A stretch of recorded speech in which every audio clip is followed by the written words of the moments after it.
We have come across a very interesting, but at the same time chilling story in its own way. I wish I could believe that she's not real, that it's just someone's invention. But knowing that there is nothing more terrible in this world than a man, the story and its main character can be shocking. One of my friends, a detective whose name I will not disclose, shared with me the interrogation protocol and the materials for it.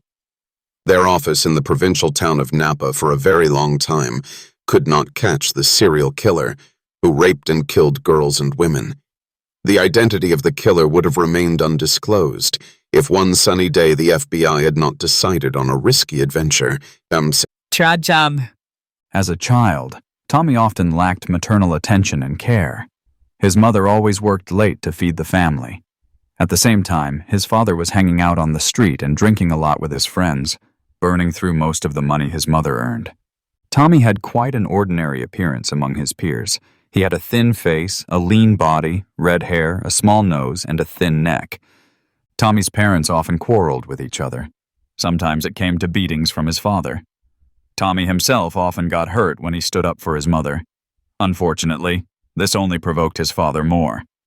Tommy's family lived in a studio apartment in the small provincial town of Napa, California. The apartment where Tommy's family lived was not particularly cozy. It was high time to make repairs, tint the wallpaper, update the plaster, and fix the ceiling that was always leaking on rainy days. Unfortunately, there wasn't enough money for that. My mother was at work from morning to evening. She worked as a waitress at a roadside cafe, and in the evening after closing, she cleaned the entire room and kitchen for an additional fee. The woman loved her husband very much. She secretly harbored hopes that her husband would stop drinking and finally find a job to pull his family out of the lower strata of society. The little boy Tommy, on the contrary, felt his hatred for his father grow stronger every day. Sometimes his head was visited by terrible thoughts. He imagined killing his father while he was sleeping after another binge with his drinking buddies, cutting his throat with a kitchen knife. At first, the boy was very afraid of such thoughts and was very ashamed. But over time, as the father raised his hand against his son or his spouse more and more often, thoughts began to blur the line of prohibition and inaccessibility. Tommy genuinely did not understand his mother, who continued to cling to their father. And when he asked her why she wouldn't kick him out, she always replied, "Love is blind." Tommy did not understand what this love was and why it could be blind. One day, he came into the kitchen to his slightly sobered father, who had recently returned from another binge, and asked him, Dad, what is love? Tommy asked quietly. "Oh, you're too young a guy to know that," my father said. "No, I'm an adult," Tommy decided to argue with his father. "Yes? And how old are you, kid, huh?" "I'm already 10. Tommy said with undisguised irritation, knowing the risks of talking to his father in such a tone. The man began to boil. "Yes, I'm big and I can take care of myself. And if I can stand up for myself, then I can find out the answer to my question." Putting his hands on his hips, the boy began to shout, standing in front of his father. "Can you take care of yourself then? Yes? Well, let's see how you can stand up for yourself now," the father said and slapped his son. Tommy lost his balance. His right cheek, which had been hit by his father, ached with a throbbing pain. Tears began to form in his eyes, but Tommy held on with all his strength so as not to cry. He knew that if he didn't hold back, his father would declare himself the winner. "Well, kid, how about that, huh?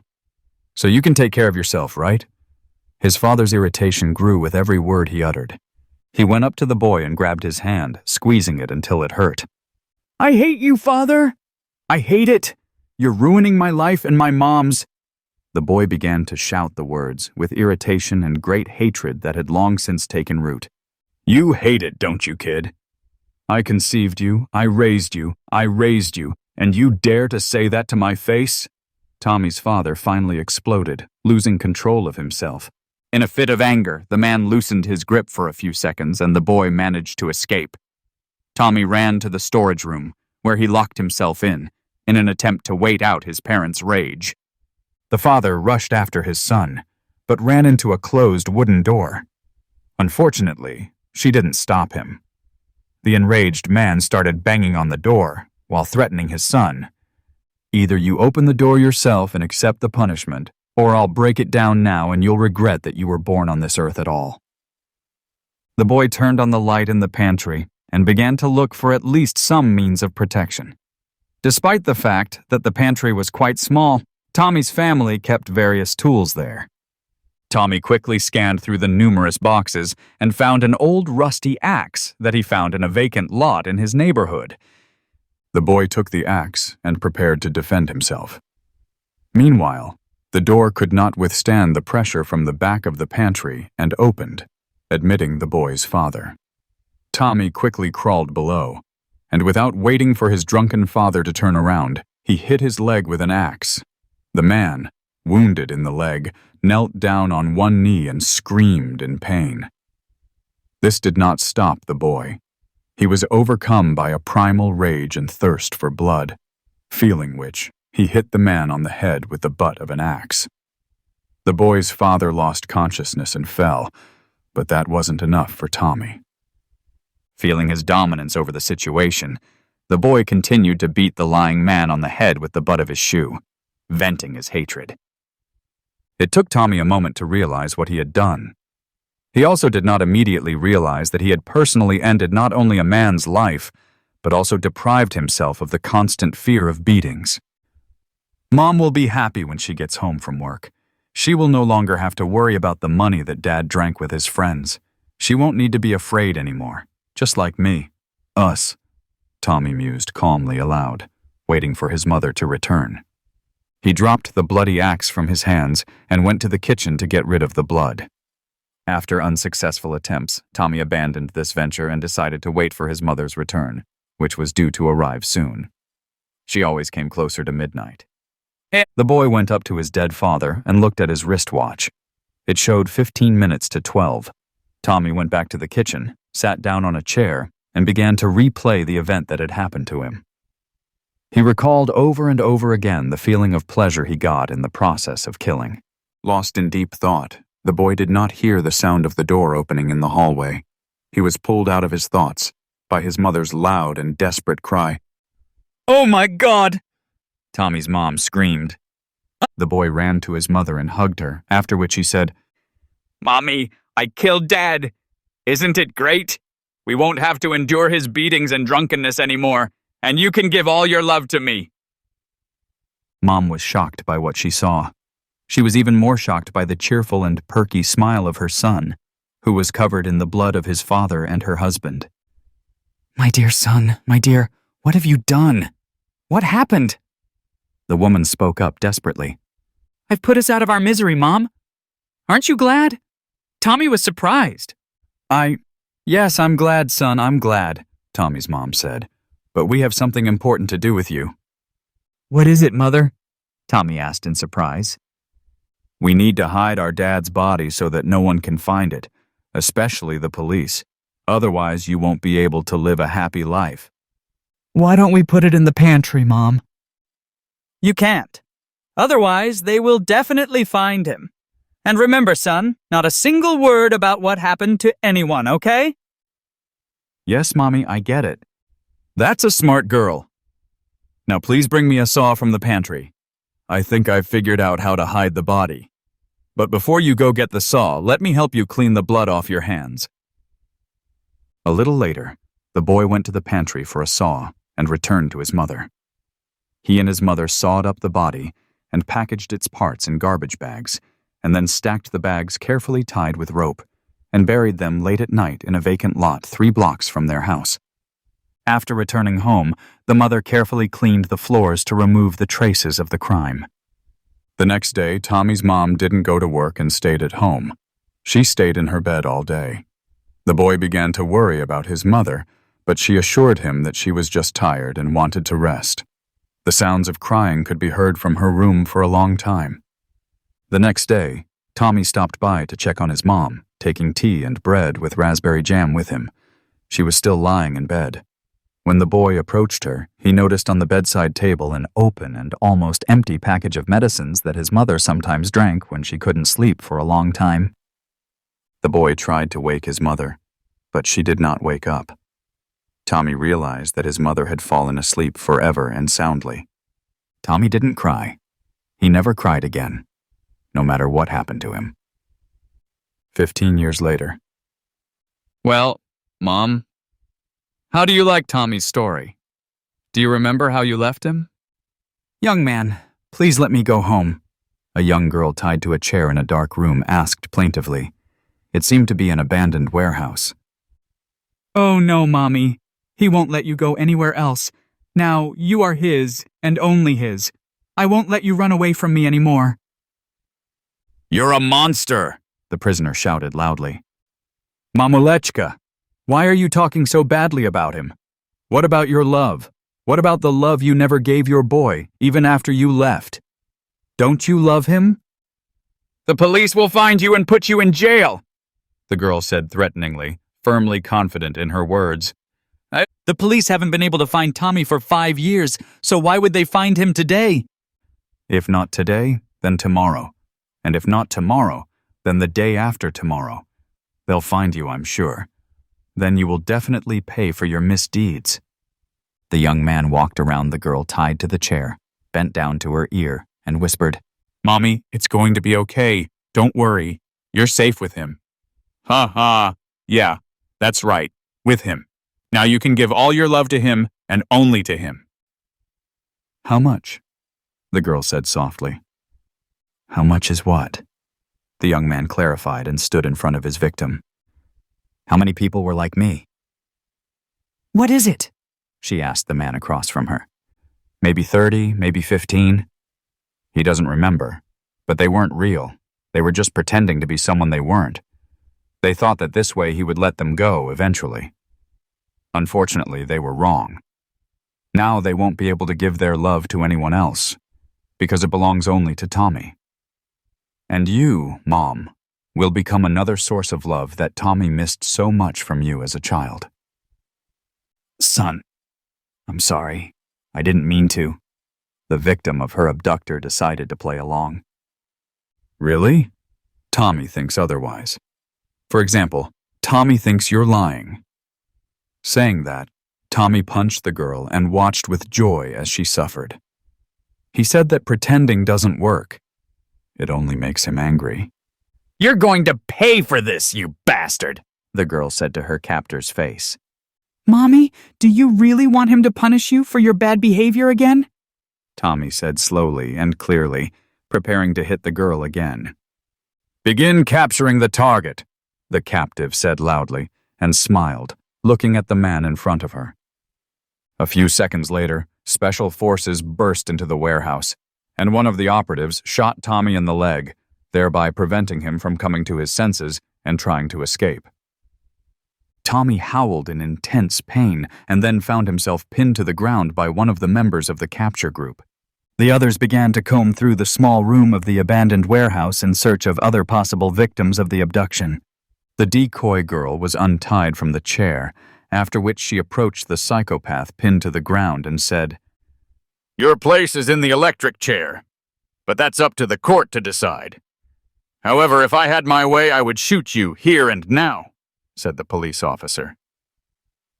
They handcuffed Tommy's hands, lifted him off the ground, and led him towards the exit from the warehouse.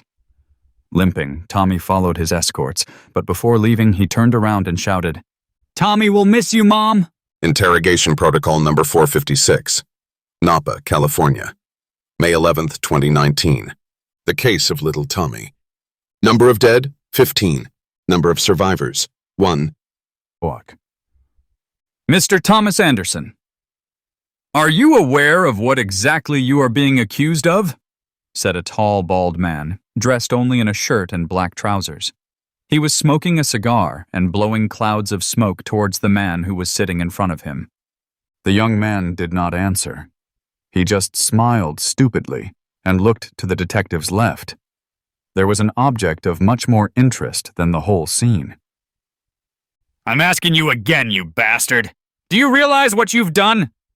Tommy didn't answer. He still didn't pay attention to the words of the person opposite. Allow me, sir. A girl in a black jacket and trousers whispered softly in his ear. She was only 1.68 inches tall. Tommy, do Do you realize what you've done? Mommy, Tommy's already told you everything. And about his childhood and about his, how can I say, adolescence? Yes, exactly. You know everything. And you know from the very beginning. How many he killed. How many times I raped them. Oh, they screamed so sweetly. You screamed so sweetly, Mommy. Oh, you... The detective raised his hand to strike, but the girl stopped him in time. Oh, Mommy. Were you able to stop Daddy? He, he. Thomas laughed in the manner of a teenage child. Why didn't you protect him as a child? What about you, Daddy? Why didn't you protect them? Why did you just beat them up, scolded them, and were always drunk, you piece of shit? The interrogator's voice rose. Why have you always been against them, huh? Why did you let alcohol get the better of you and slowly kill what was so dear to you at first? We hate you! We hate you, you piece of dung shit! Foam started coming out of the guy's mouth. His eyes glowed with animal hatred. Only handcuffs tightly bound him and kept him from another murder. Detective, please leave the room. But this animal... Everything will be fine. The girl took the man by the sleeve of his shirt and slightly pulled on herself. She always did this when her partner and the man she loved at the same time flew into a rage. The detective went out the door. There were only 2 people left in the interrogation room. I still haven't introduced myself to you, Thomas. Forgive me for being rude at our first meeting. But you were wrong, too. You treated me very cruelly.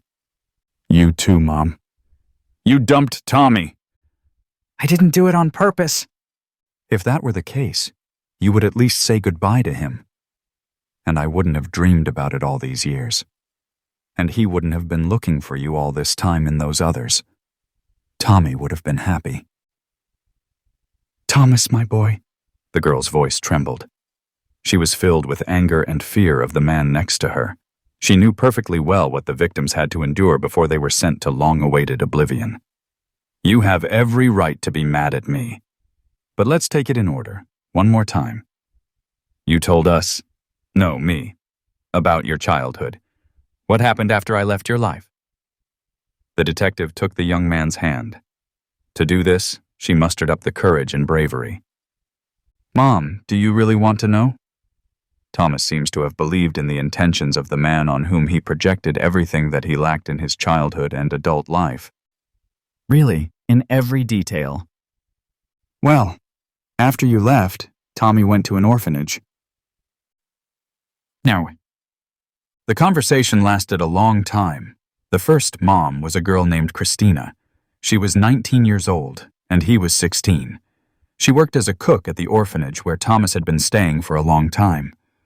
Everyone loved Christina. No one has ever offended her. No one has stood up to her. She gave the children, both younger and older, everything feminine that they really lacked. Thomas, in turn, was an outcast. No one loved him, and he loved no one but Christina. Therefore, he thought for a long time about how to make her his. One foggy day, he ran away from the orphanage. No one was looking for him because he was a ghost. No one cared about him. He quickly found the girl's number and address in the phone book in one of the phone booths. Following this beautiful, slender, and buxom, just like his mother girl, he realized that she lived alone at home. And he couldn't think of anything better than to sneak in through the unlocked window of her apartment at night. As he remembered, it was a small one-story house. It was furnished very modestly, with no frills. Christina was sleeping in her room, unaware of anything. And when I woke up, it was already too late. Her hands and feet were bound, and there was a gag in her mouth. Not to scream, not to call for help, not to budge. Hi, Mom, Tommy said to her then. Tommy missed you. You've been for everyone for a long time, but not for him. Until this day. Tommy ran his slender fingers over the girl's cheek and kissed her on the forehead, and then in the nose. Give me your love. This was the young man's first victim. The pathologist very recklessly gave an interview to a local newspaper. That's how the town learned that everyone's beloved Christina was not only brutally murdered, but also raped in her own home. The police did not find any suspects or evidence. Fingerprints could not be removed either. The house was very tidy. It seemed as if the victim was waiting for someone at home and had done the cleaning herself, so it was someone she knew well. No one at the orphanage noticed Thomas's absence. He was so unsociable that they tried not to remember him. In the summer of 2014, 3 months after the first murder, Napa was shocked by the second.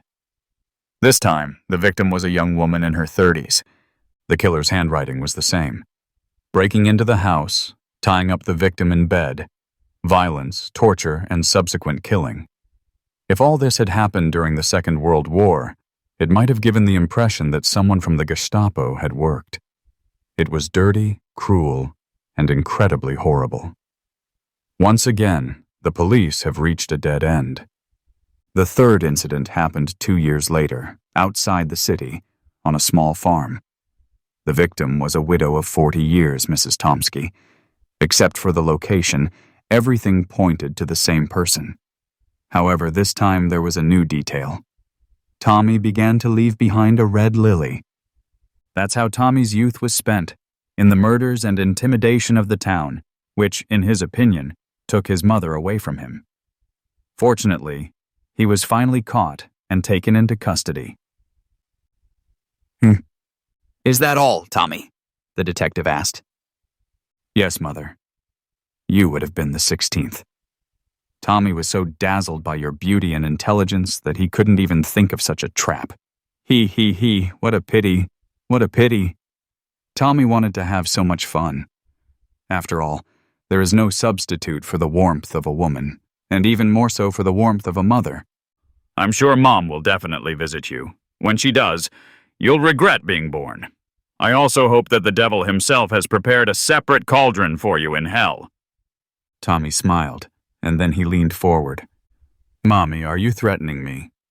It's a pity. It's a pity. He. Don't let me come to you myself at night while you're sleeping, like I always came before. You remember, don't you? The detective didn't answer. She just stood up, unable to hold back, and turned off the nearby camera. Then she walked out the door. A barely noticeable tremor betrayed her nervousness and fear. It was so unpleasant for her.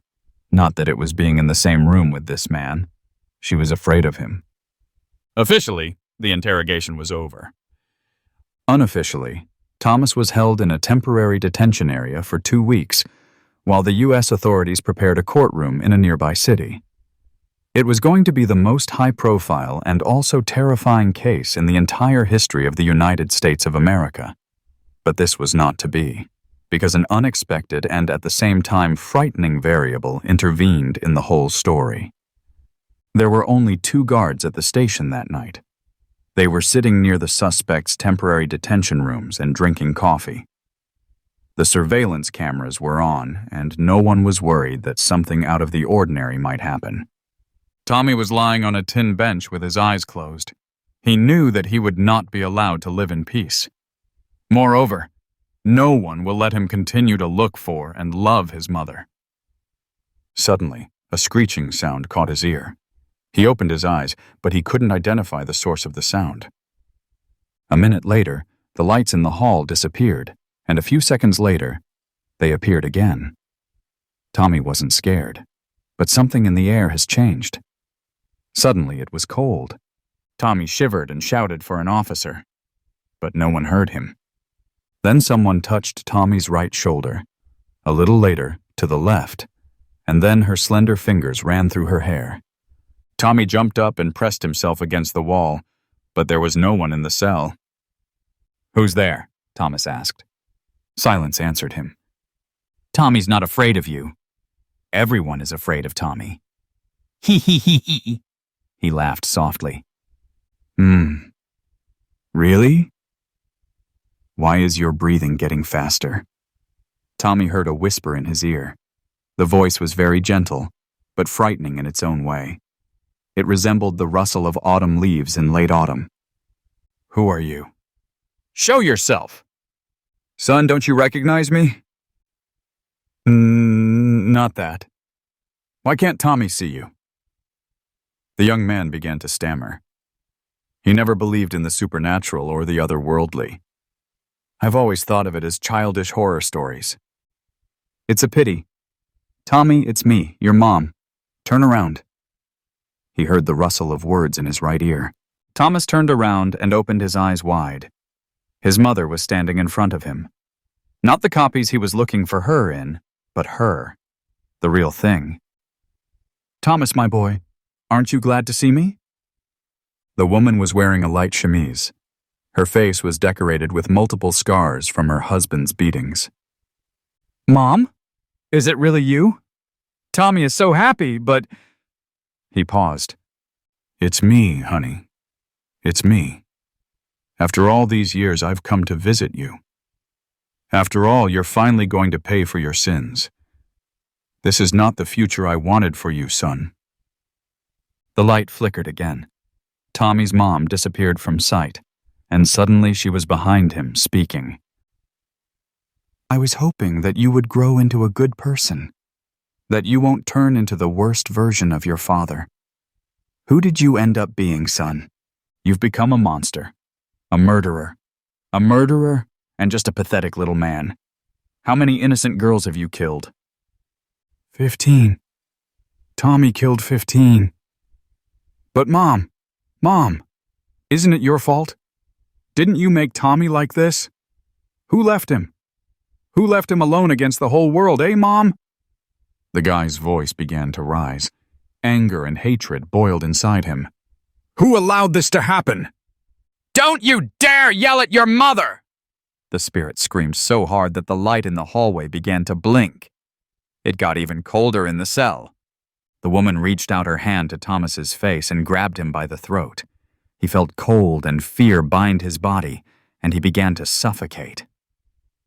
I did what I had to do. You don't have to tell me off, monster. But nothing. Mommy will punish you. For everything. For my husband. For all those innocent people that you raped and brutally killed. Didn't I give birth to you? That means I have to kill you. 2 officers were sitting near the detention center.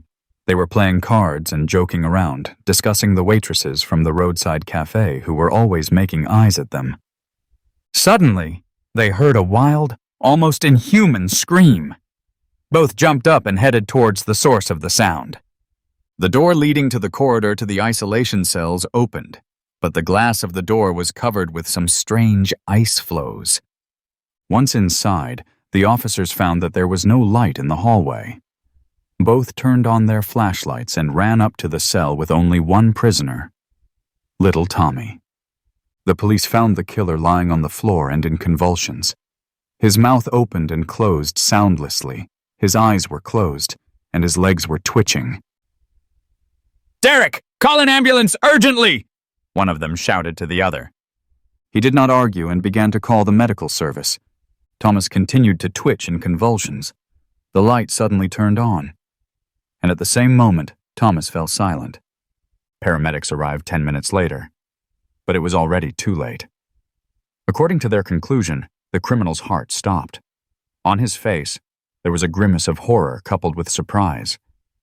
No one has been able to figure out the reason for the sudden death of this psychopath. Some were of the opinion that the police did not follow up, and the criminal brought some poison into the cell. However, later, the autopsy results refuted this theory.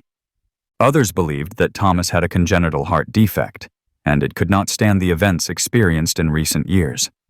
Still others built the theory that all the murdered women decided to take revenge on their abuser themselves. Otherwise, how could it be explained that the CCTV cameras did not record this particular night due to a malfunction? After all, sometimes we are always haunted by our ghosts of the past. They let some people go in peace, and others they take with them, to a place from which there is no return. The case was closed. After a while, they decided to close the police station too, because all those wife killers and rapists who ended up in temporary detention cells later went crazy, or died for unknown reasons. So the city of Napa got its own urban legend.